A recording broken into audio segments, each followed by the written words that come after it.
My name is Jason Miller. I'm 23 years old, and the moment I walked across that graduation stage should have been the proudest day of my life. But instead, it turned into the loudest humiliation I'd ever faced.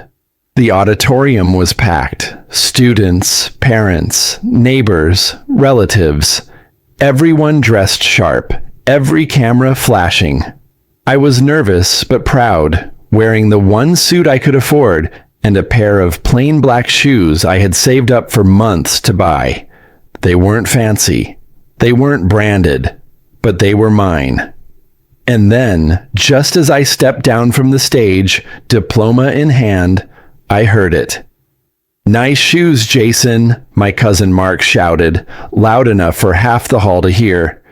"Did you borrow them from a thrift store?" Laughter broke out in the rows where my relatives sat. People turned to look. Some chuckled. Others whispered, eyes darting to my feet. My face burned as I kept walking, each step heavier than the last. Mark stood there in his shiny designer loafers, smirking, soaking in the attention. "Don't trip in those cheap things," he added, and the laughter only grew louder. In that moment, I wanted to disappear.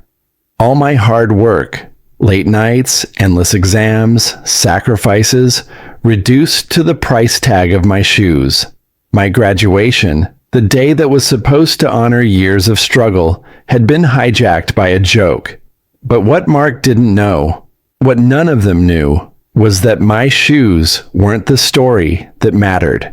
Because within days, another image would spread through the same community, not of my shoes, but of my face, on the cover of a national magazine.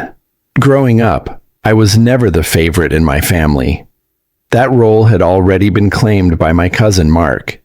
He was the golden child, the one with the perfect smile, expensive clothes, and a father who seemed to throw money at every little thing he wanted.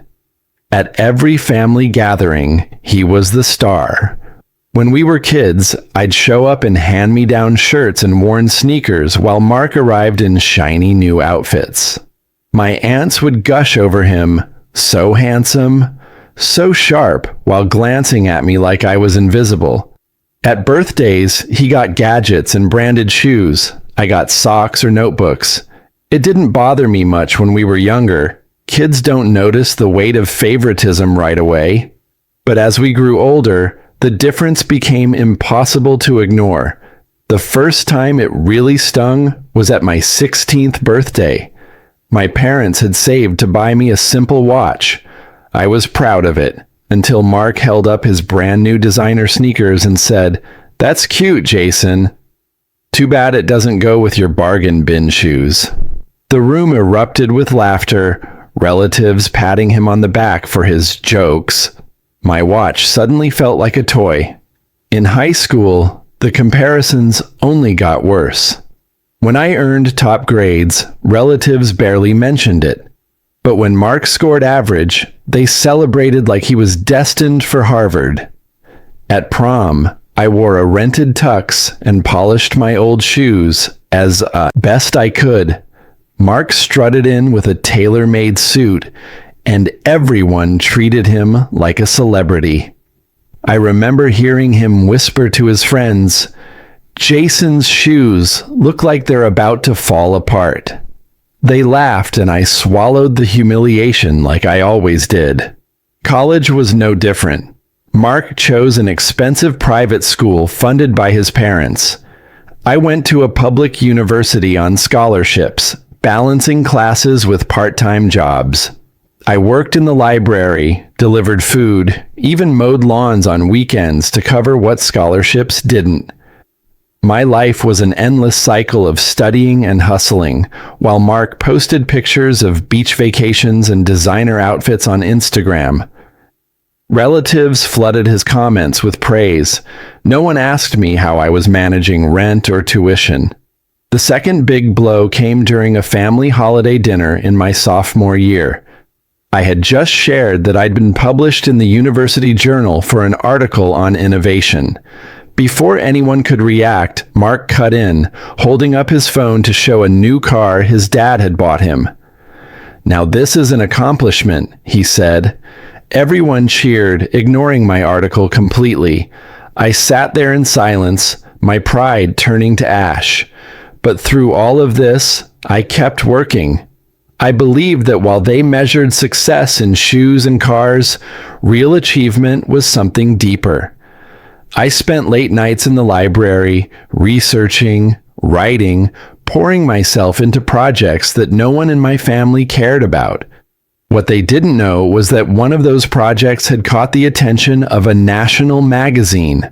Months before graduation, an editor had reached out, impressed by my work. They asked to feature me in an upcoming issue. I couldn't believe it. I signed the release forms, sent them my story, and then tucked the secret away. Meanwhile, Mark's arrogance grew. He never missed a chance to remind me of my place. At a cousin's wedding, he pointed at my shoes and said, "Still shopping at clearance racks, huh?" His friends snickered while I forced a smile. By then, I had stopped reacting. Every insult was fuel. Every laugh was a reminder of what I was building quietly behind the scenes. The third and final wound before graduation came during the lead up to the ceremony itself. I had saved every penny I could for my outfit. I rented a decent suit, bought a new tie, and picked out a pair of simple black shoes I could afford. They weren't flashy, but they were clean, polished, and mine.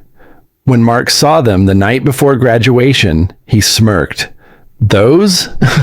You're really going to wear those? People will think you're homeless." My relatives laughed. I felt the heat rise in my chest, but stayed silent.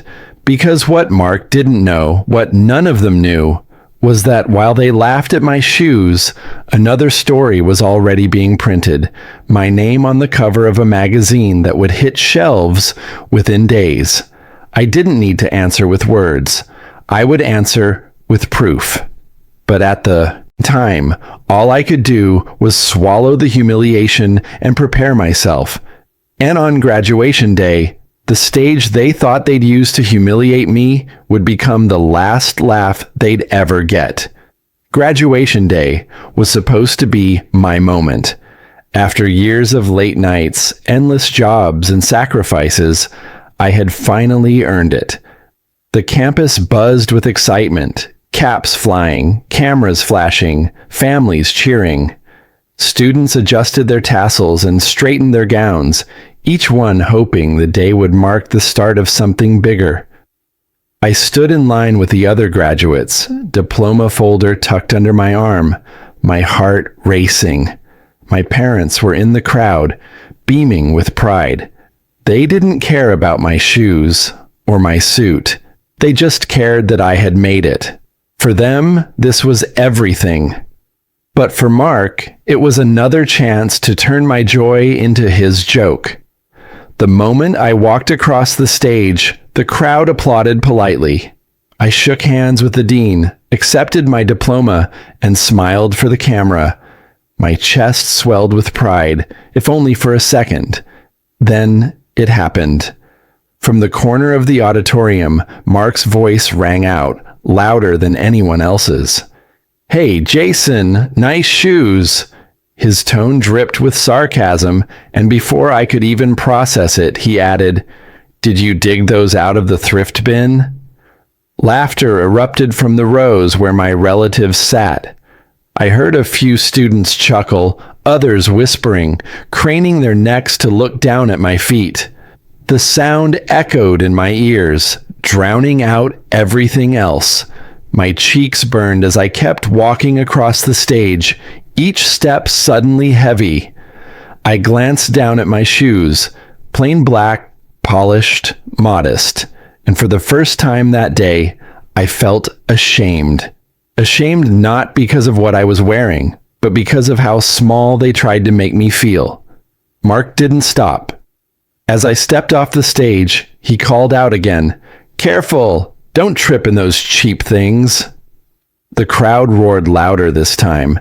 and I caught sight of my aunts covering their mouths to hide their laughter. Even a few students near the front rows were pointing, shaking their heads.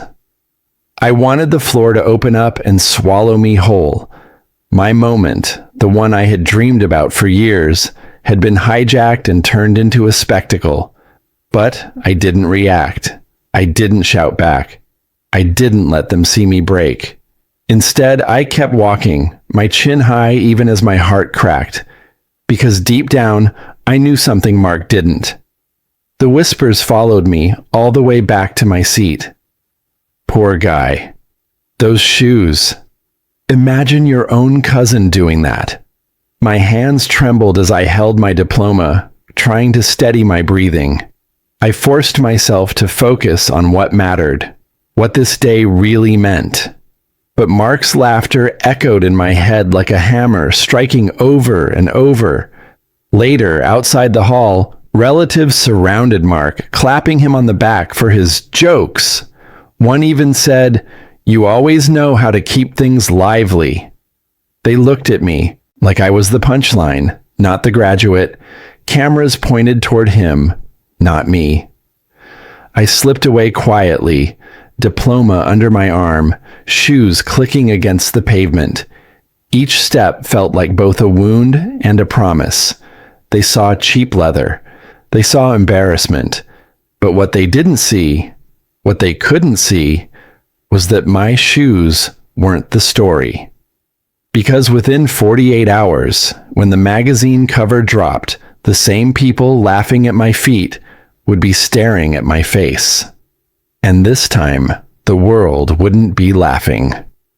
After the graduation ceremony, I thought the laughter might fade. I told myself maybe people would forget about the shoes, that it was just one embarrassing moment in a day full of memories. But I was wrong.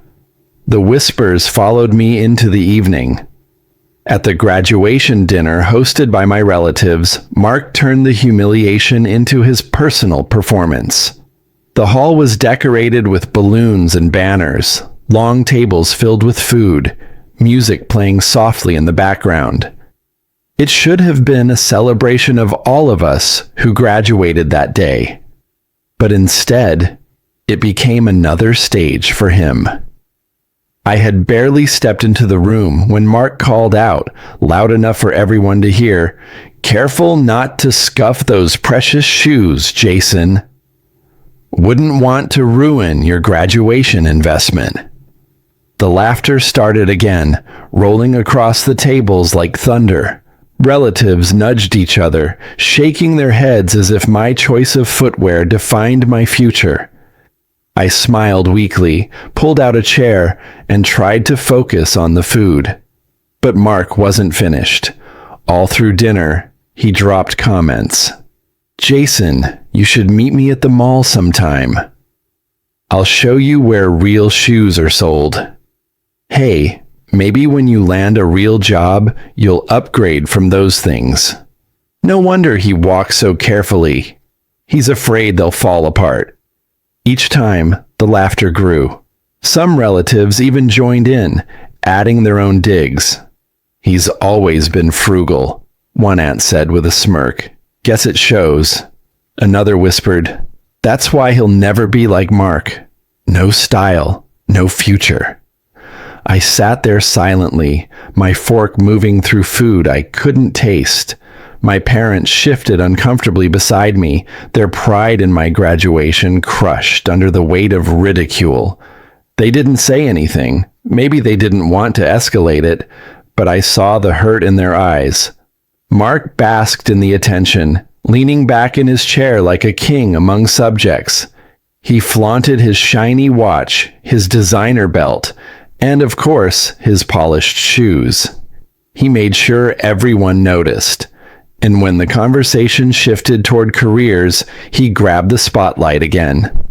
"I've already got an internship lined up at my dad's firm," he boasted, puffing his chest. "Connections, you know. That's how you make it in life.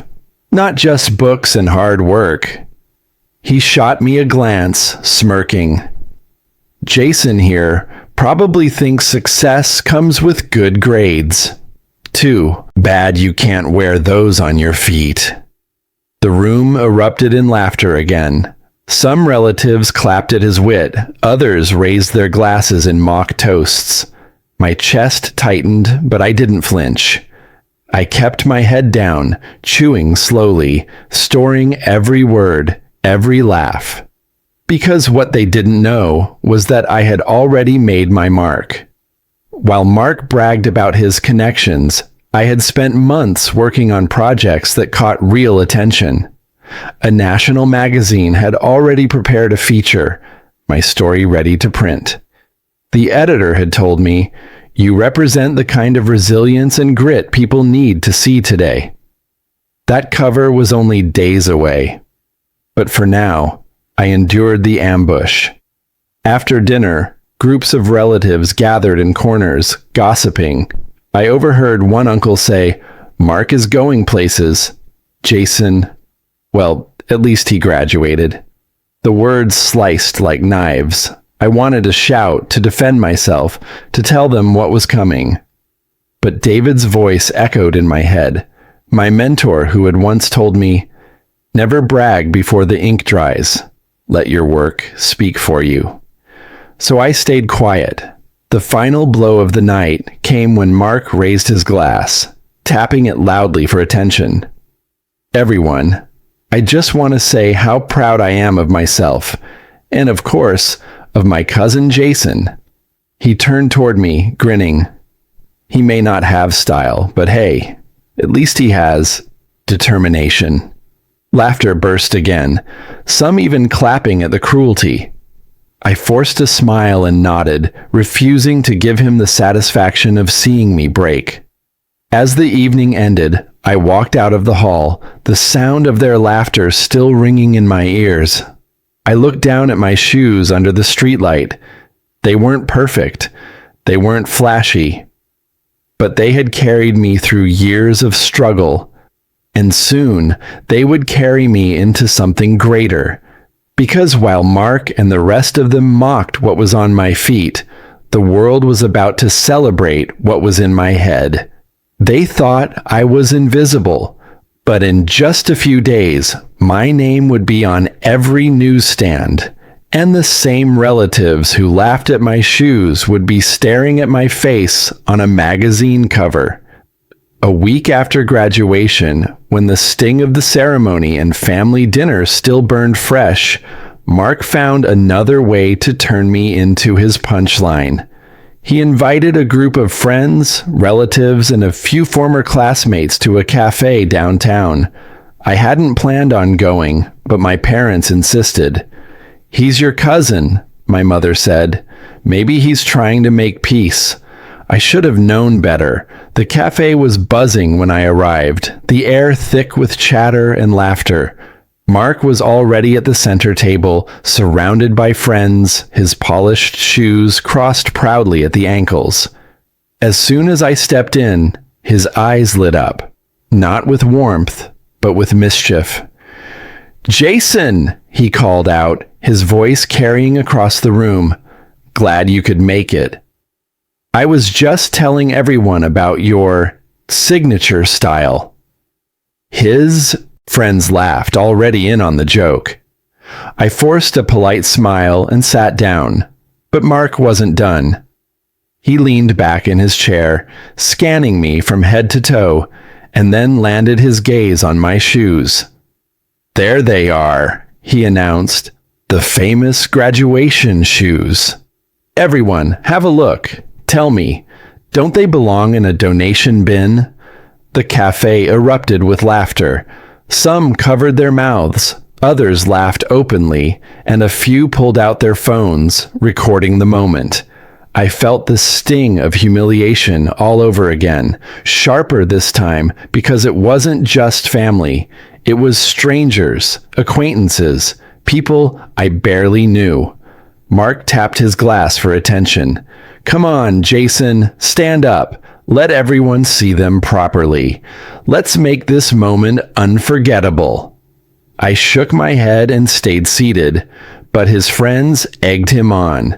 "Yeah, show us the shoes," one shouted. The crowd's laughter grew louder, phones held higher, and then I noticed it. The blinking red dot on a phone.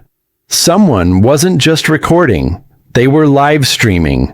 The laughter, the mockery, the humiliation. It wasn't just staying in that cafe. It was spreading in real time, shooting through group chats, social media, family WhatsApp threads. By the time I left, half the community would have seen my cousin mocking me again. Mark basked in it, raising his cup like a toast. Here's to Jason, the most hardworking guy with the cheapest taste. More laughter, more phones capturing my humiliation. I clenched my fists under the table, every part of me screaming to shout back. But then I remembered something. The magazine. The cover was scheduled to drop in less than 48 hours. So I stayed calm. I let them laugh. I let them record. I let the live stream spread like wildfire. Because I knew soon, those same phones would be flooded with something else. Something they couldn't laugh at. After what felt like hours, I finally stood, my voice steady despite the storm inside me. "Enjoy your jokes," I said quietly, my eyes meeting Mark's. "But remember, shoes don't decide a man's future. Work does," he smirked, rolling his eyes. "We'll see, Jason. We'll see." I walked out of the cafe, the sound of laughter following me into the night. My heart pounded, my cheeks burned, but my resolve was stronger than ever. Because while Mark thought the live stream was the peak of his joke, it was actually the beginning of his downfall. And when the magazine cover dropped, his laughter would die in his throat. The same community that had mocked me would see me differently. Not as the cousin with cheap shoes, but as the man whose face stared back at them from every newsstand. 2 days after the cafe ambush, when the sting of laughter still clung to me like smoke, my phone buzzed at dawn. It was a message from Daniel, the magazine editor I had been working with for months. "Check our site," it read. "It's live." My hand shook as I opened the link, and there it was, my face, bold and proud, plastered across the homepage of National Innovators Weekly. Headline in capital letters, "The Graduate Who Refused to Quit. Jason Miller's Story of Grit and Vision." I blinked, staring at the screen. Beneath my photo was the feature I had poured my heart into. About late nights juggling classes and jobs, about building projects with scraps, about believing in myself when nobody else did. The editor's note read, "Jason represents the resilience and authenticity this generation needs. Not every hero wears designer shoes. Sometimes they wear the weight of sacrifice." For a moment, I couldn't breathe. The very thing Mark mocked had become the symbol of my story. Within hours, the cover was everywhere. Social media posts tagged my name, classmates shared the article, professors emailed congratulations. My inbox flooded with messages. "Saw your story. Amazing.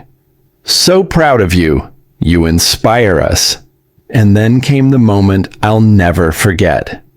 At Sunday brunch, where relatives usually gathered to gossip, the magazine lay on the coffee table, my face staring up at them. Silence filled the room as one by one, they picked it up, flipping through the pages. "That's Jason," one aunt whispered. Another uncle muttered, "Did you see this?" National coverage. Even my sister gasped, scrolling through her phone. The same people who had laughed at my shoes 2 nights before were now whispering in disbelief.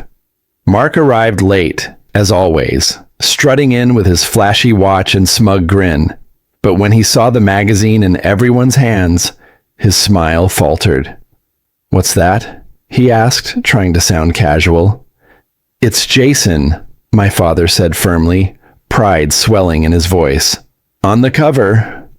Featured for his work, Mark snatched the magazine, flipping through it quickly, his face tightening with every word. The contrast was brutal. His mocking live stream clip had already circulated in the family chats, and now it sat side by side with my magazine cover. In one video, I was the joke. In the next headline, I was the inspiration. Relatives who had joined in his laughter now turned their heads. "Funny how life works," one said under her breath. "Shoes don't matter much now, do they?" Mark's cheeks flushed red. He tried to laugh it off. "Covers come and go. Anyone can get lucky." But his words sounded weak, hollow. No one laughed with him this time. Daniel, the editor, called me later that day. His voice was warm, steady. "Jason, you should know something. When I read your story, I saw more than hard work. I saw a symbol. People need to hear that you don't need wealth or privilege to rise. That's why we put you on the cover. That's why your cousin's jokes don't matter." His words sank deep. For the first time in years, I felt seen. Not for what I wore, not for what I lacked, but for what I had built inside. The fallout was immediate. Friends who had laughed at the live stream sent apologetic texts. "Didn't realize what you were working on. Man, you proved us wrong." Professors invited me to speak to younger students. Even a local business owner reached out, offering collaboration. Meanwhile, Mark's reputation crumbled. Screenshots of his live stream mockery spread alongside my feature. The community saw the contrast clearly. One cousin defined by arrogance, the other by resilience. His designer shoes suddenly looked like symbols of emptiness, while my cheap ones became emblems of grit. The very thing he had used to humiliate me had turned into my crown. That night, as I lay in bed scrolling through messages of congratulations, I realized something. I hadn't needed to fight him with insults. I hadn't needed to shout back at the cafe or the graduation hall. My story had spoken louder than any words could. Mark had mocked my shoes, but the world had celebrated my steps. And from that moment on, I walked taller, not because of what was on my feet, but because of where those steps had carried me. The magazine cover changed everything overnight. 1 week earlier, I had been the cousin everyone laughed at, the guy with cheap shoes, the punchline at family gatherings, the invisible one in group photos. But once my face hit that glossy page, the same people who mocked me couldn't stop talking about me. At first, it was disbelief. Aunts who had once chuckled at Mark's jokes whispered, "Is this real? Jason on a national cover?" Uncles who had dismissed me as average shared the article in group chats with comments like, "Proud of our boy." The hypocrisy was thick, but I didn't care. For once, the respect was mine. And with that respect came whispers of a different kind, the kind that followed Mark. Clips of his live stream mockery were still circulating.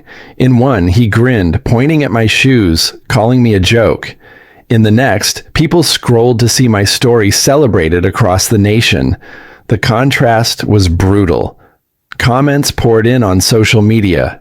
Imagine mocking someone who ended up on the cover. Shoes don't define success. Character does.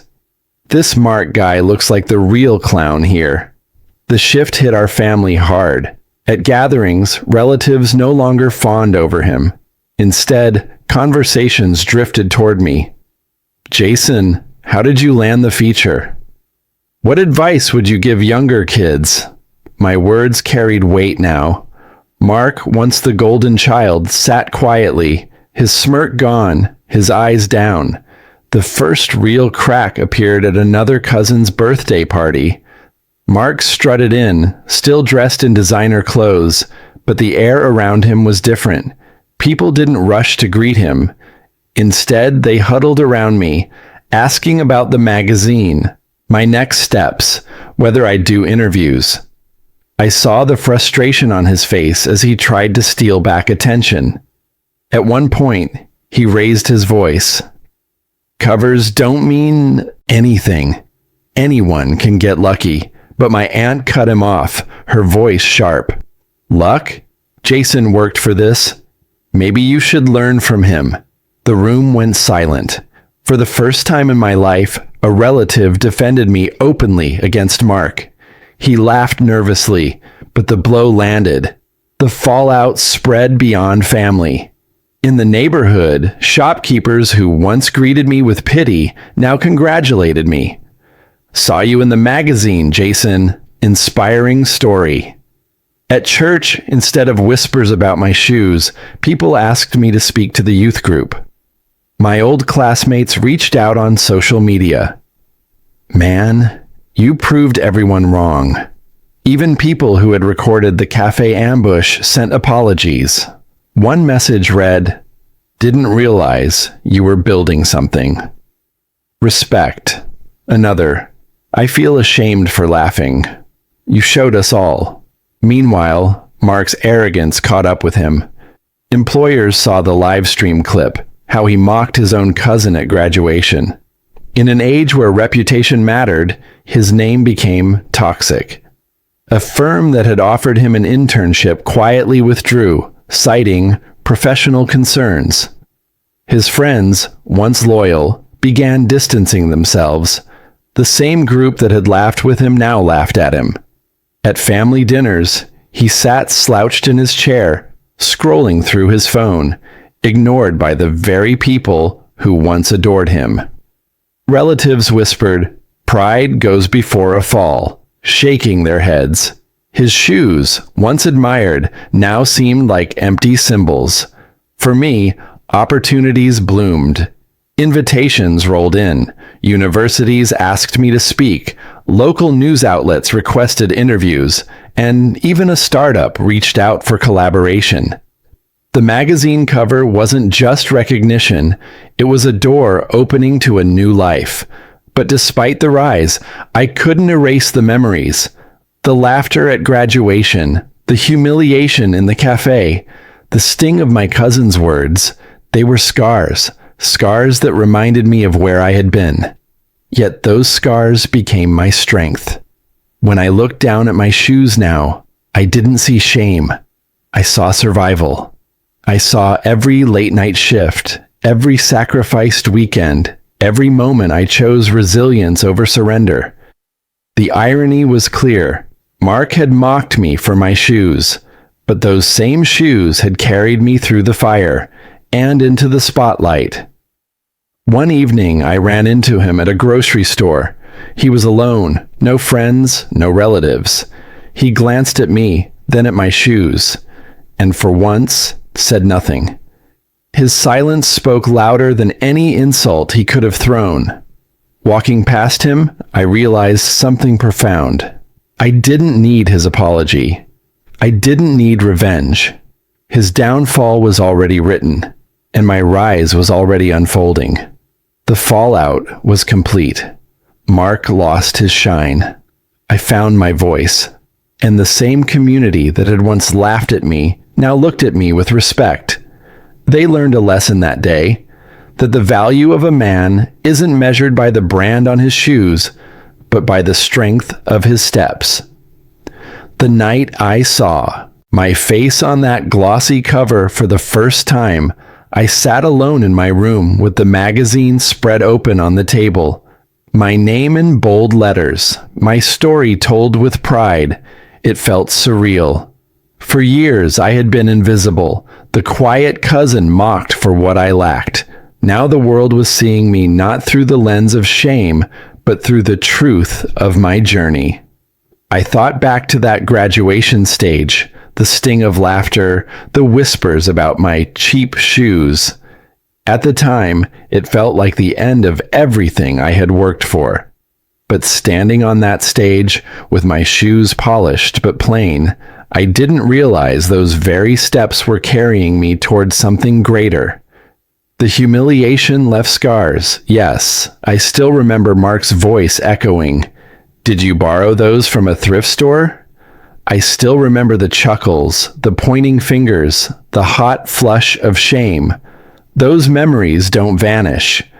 But now, when I hear them in my head, I don't flinch. I smile. Because those words became the fuel that pushed me further. If there's one thing I learned, it's this. Mockery doesn't define you. Shoes don't define you.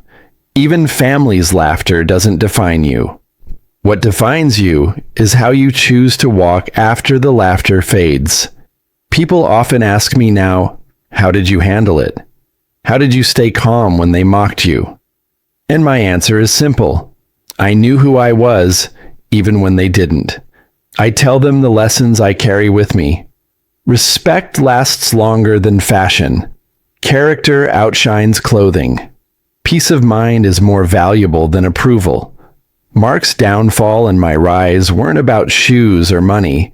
They were about truth. He built his identity on arrogance and appearances. I built mine on grit and work. And when the winds shifted, one collapsed while the other stood firm.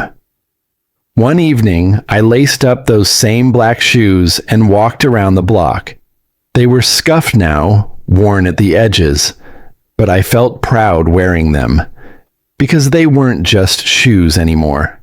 They were a reminder of every step I took when the world was laughing at me. I looked up at the night sky and whispered to myself, "They laughed at my shoes," but I walked past them anyway. And that, I realized, was the real victory. Not the cover, not the praise, not even the opportunities. The real victory was knowing I no longer carried the weight of their mockery. I had peace. They thought their laughter would break me, but it became the echo that pushed me forward.